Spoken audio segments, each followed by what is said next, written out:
Guys, आपका स्वागत है आपके अपने YouTube चैनल अंकित लेक्चर 2 पर। जैसा कि आप जानते हैं, हम राजस्थान के साहित्य ग्रंथ पढ़ रहे थे, जिसकी हमने पिछले 2 दिन में 2 क्लास लगाई थी। जिसमें से हमने पढ़ा था राजस्थान के 3 साहित्य ग्रंथ होते हैं, जो प्राचीन साहित्य और आधुनिक साहित्य ग्रंथ। एक होता है मध्यकालीन साहित्य ग्रंथ, जिसमें हम शुरू किया था प्राचीन साहित्य ग्रंथ। तो आज हम पढ़ेंगे प्राचीन साहित्य ग्रंथ। हमने आपको कुछ तो करा दिए थे और बाकी के बच्चे हैं वो आज हम स्टार्ट करेंगे। चलिए दोस्तों, बिना टाइम वेस्ट किए हम शुरू करते हैं आज की वीडियो। हमने पढ़ा था, कल तक हमने क्याम रासो पढ़ लिया था। आज हम स्टार्ट करते हैं खुमान रासो, जो प्राचीन साहित्य ग्रंथ का ही भाग है। खुमान रासो।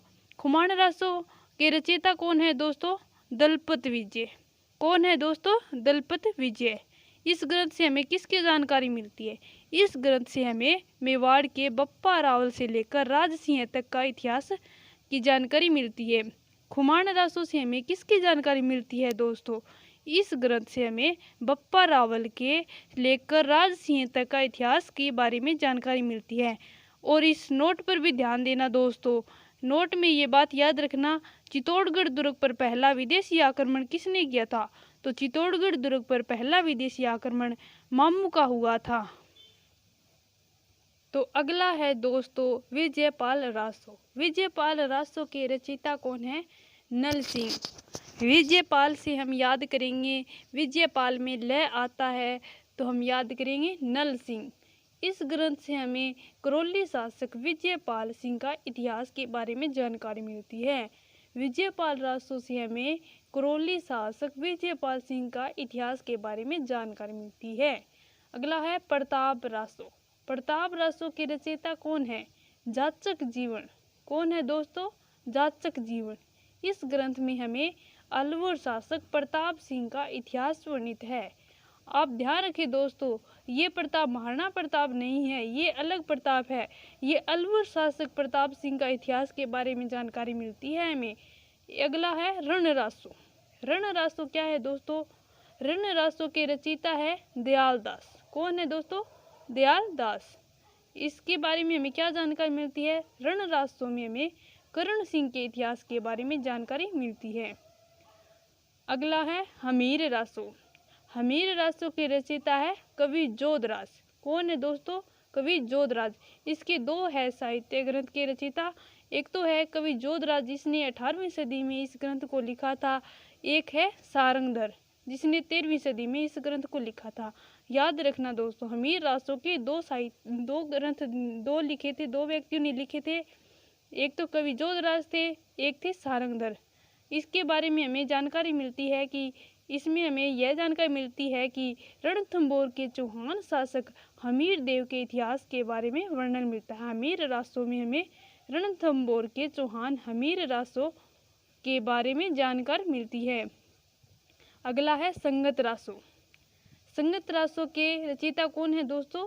गिरधर आसिया। कौन है दोस्तों? गिरधर आसिया। संगत रासो में हमें क्या जानकारी मिलती है? संगत रासो में हमें मेवाड़ी इतिहास से संबंधित सभी जानकारी मिलती है। इसमें हमें राजसिंह का मुख्यतः इतिहास वर्णित किया गया है। अगला है लक्ष्मणगढ़ रासो। क्या है दोस्तों? लक्ष्मणगढ़ रासो। इसके रचयिता है खुशाल। कौन है दोस्तों? खुशाल। याद रखना दोस्तों, ये नोट्स मैंने अपने हाथों से बनाए हैं, जो बहुत ही मोस्ट इम्पोर्टेंट है। इसमें मैंने बहुत मेहनत की है। ये आपके आने वाली हर एग्ज़ाम में बहुत काम आने वाले हैं। अगर आप ज़्यादा कुछ न पढ़ पाए तो अगर इन नोट्स को भी पढ़ के एग्ज़ाम देने जाएंगे ना, तो आपके इसमें से बहुत सारे प्रश्न सही होने की संभावना होगी। याद रखना दोस्तों, इसे पढ़कर जरूर जाना।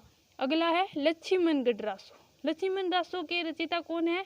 खुशाल। इस ग्रंथ से हमें अलवर शासक एवं मुगल बादशाह शाह आलम द्वितीय के मध्य युद्ध का वर्णन है।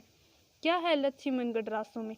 इस ग्रंथ में अलवर शासक एवं मुगल बादशाह शाह आलम द्वितीय के मध्य का युद्ध का वर्णन है।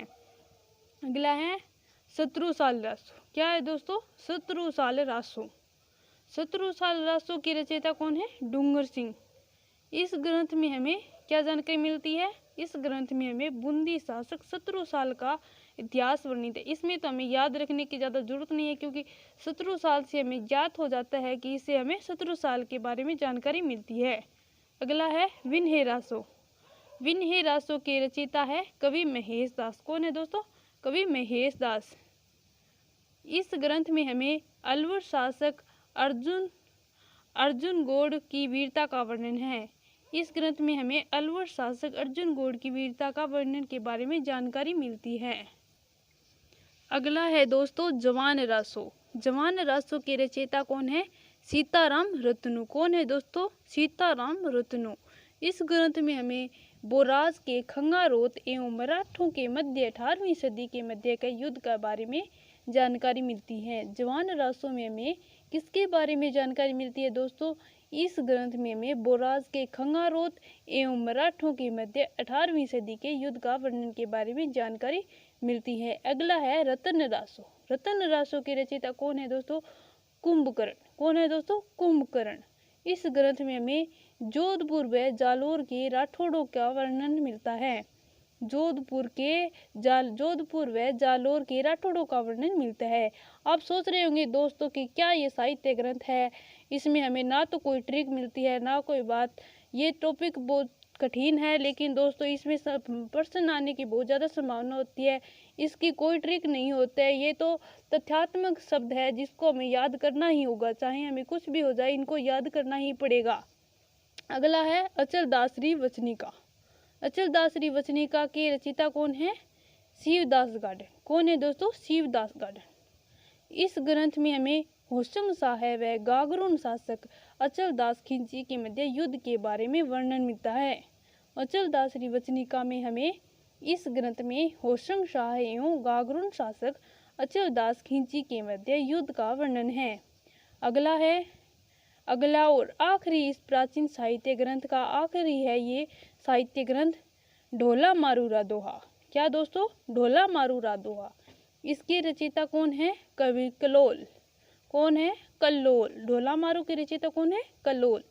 इसे डिंगल साहित्य का पहला काव्य ग्रंथ कहा जाता है। याद रखना दोस्तों, डिंगल साहित्य का पहला काव्य ग्रंथ किसे कहा जाता है? तो आप कहेंगे ढोला मारूरा दोहे को पहला काव्य ग्रंथ कहा जाता है। इस ग्रंथ में भविष्य की गाथाओं का वर्णन है। इस ग्रंथ में भविष्य की गाथाओं का वर्णन है। ठीक है दोस्तों, आज के लिए इतना ही। हम मिलेंगे कल की वीडियो में, तब तक आप करिए हमारा इंतज़ार। और अगर आपको हमारी वीडियो पसंद आई हो तो हमारे चैनल को लाइक एंड सब्सक्राइब जरूर कर लीजिए, ताकि आने वाली वीडियो का नोटिफिकेशन आपको मिलता रहे। तो चलिए दोस्तों, हमने आज की वीडियो में प्राचीन साहित्य ग्रंथ के पूरे साहित्य ग्रंथ कर लिए हैं। कल की वीडियो में हम देखेंगे मध्यकालीन साहित्य। तो ठीक है दोस्तों, कल तक आप इंतज़ार कीजिए, तब तक करते हैं हम आज की वीडियो को पूरा।